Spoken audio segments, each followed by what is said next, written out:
What's up, softball players? Coach Dan Blewett here. In today's video, let's talk about how will you know if you'll be capable of playing D1 softball.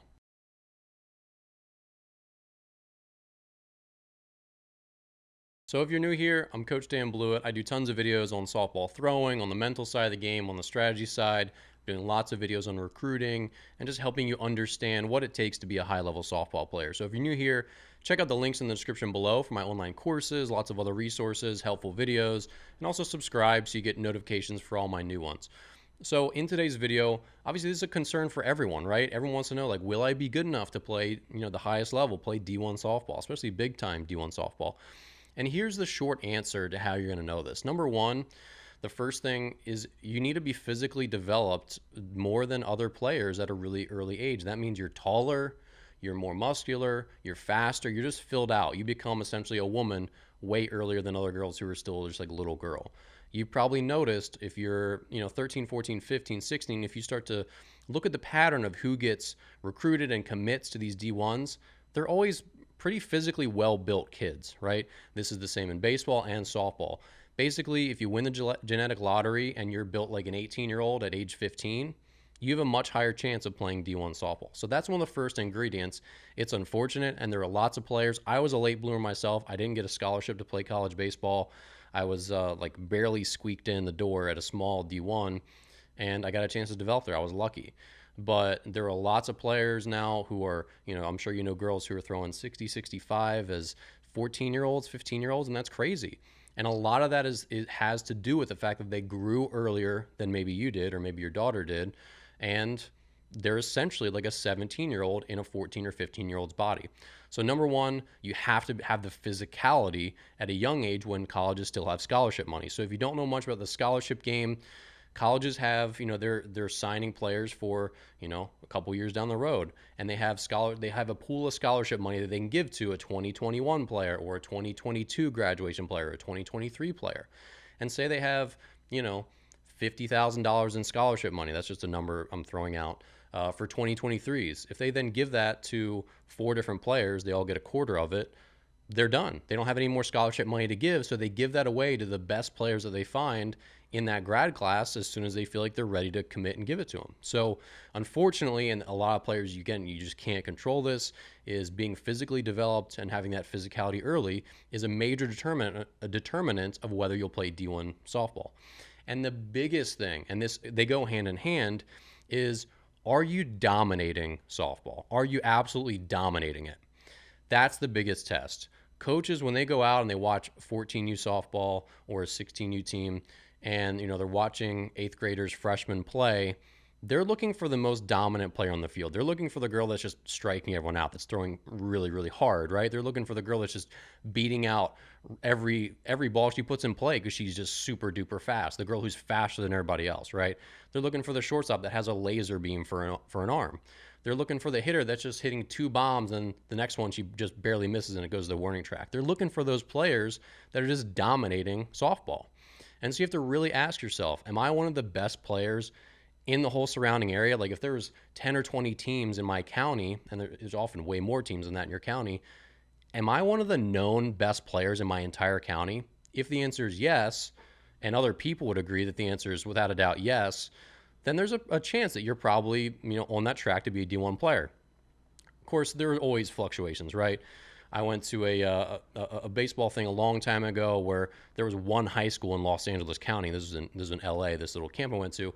There was one high school that had 2 first-round draft picks at it for baseball. And LA County in California is a hotbed for amazing athletes in all sports, right? So if you're in Los Angeles, it might be very different than rural Ohio, right, or rural Kansas. So the quality of athletes is going to differ, but no matter where you are, you should be known as one of the absolute best players, and you just dominate your level. That means you're hitting 450, 500, whatever, against pretty good competition, not slouch competition.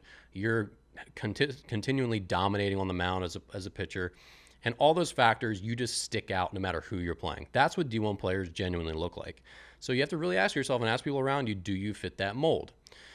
Obviously, you have to have the academics if you want to be a D1 player. You can't be a slouch in the weight room or a slouch in the classroom. For most female athletes, that's not a problem. Really, the boys tend to slack in the classroom a little more. I can generalize because it's my own gender. I know that we're a lot more lazy than our female counterparts when it comes to school. But you have to have the grades because D1 standards are pretty high to be a Division I athlete. So I think those are the really key things. Now, if you don't have a good way to say, I'm still not sure, like I might be fringy, and that's true. I mean, you could be a fringe player where maybe you could play low-level D1, or you get a bunch of D2 or D3 offers, whatever. Then the good way to figure this out is go to a bunch of college camps. So if say you're in Iowa, go to the University of Iowa's camps.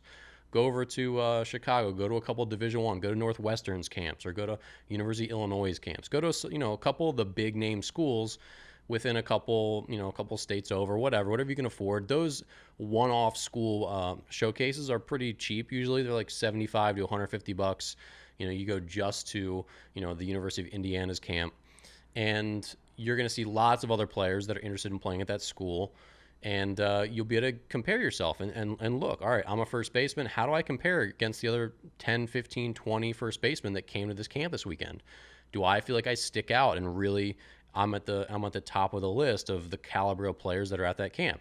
If you're a catcher, how do your throws down to second base look compared to the other 10 catchers that showed up at the camp?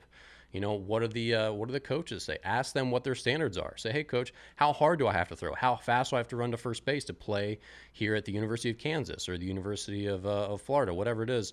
And they'll say, yeah, you got to throw down second base at 1.8 and you're throwing at 2.6. Well, it's a good idea that maybe you're not there yet, right? And again, for most players, you have to be there by your junior year at the latest, and a lot of times at your sophomore year. If you want to go on those big schools, usually the sophomore year when they start to run out of scholarship money. Now, it's not to say they don't take walk-ons, because they do, but again, all the best players are going to go off the board pretty early. Ultimately, the best bang for your buck is to pour money into development. Have good coaches, play a lot of softball, be an animal in the weight room. If you're not lifting weights, you're losing ground to everybody else. You have to have the physicality again. So even if you're pretty tall and you sprouted up at a young age, you got really tall at a young age, you have to fill out your frame. You have to put some muscle on. You have to look the part and have the power. It's not good enough just to be tall. You have to be a physically well-built athlete. And the last thing I would say is go to Division I softball games. Go to their games and see what they look like. See if you can go down to the dugout level when the game's over, and see if you can shake hands and chat with the players and say good game and see if they'll answer a couple questions for you. But just get up close where you can see what they look like up close, because when you do that, you start to realize, like, wow, she looks pretty strong. Like, she's got a strong back. Like, she's got really strong looking legs. You'll start to see how they compare to you, because that's the mold that you've got to fit into. So if you're not going to D1 games or D2, D3, junior college games to see what the athletes look like and obviously what they can do on the field at those levels, then it's going to be hard to understand where you really fit in, right? So you want to make sure this is the standard, this is the mold.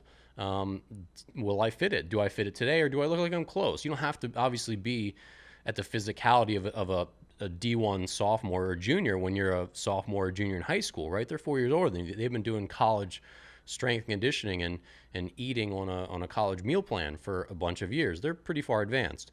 But you should be able to see, like, yeah, I could be that in 2 years, right? And that's what these coaches want to see when they go out and watch your games. All right, so hopefully this video on D1 softball recruiting helps. It can be tough to figure out where you fit in.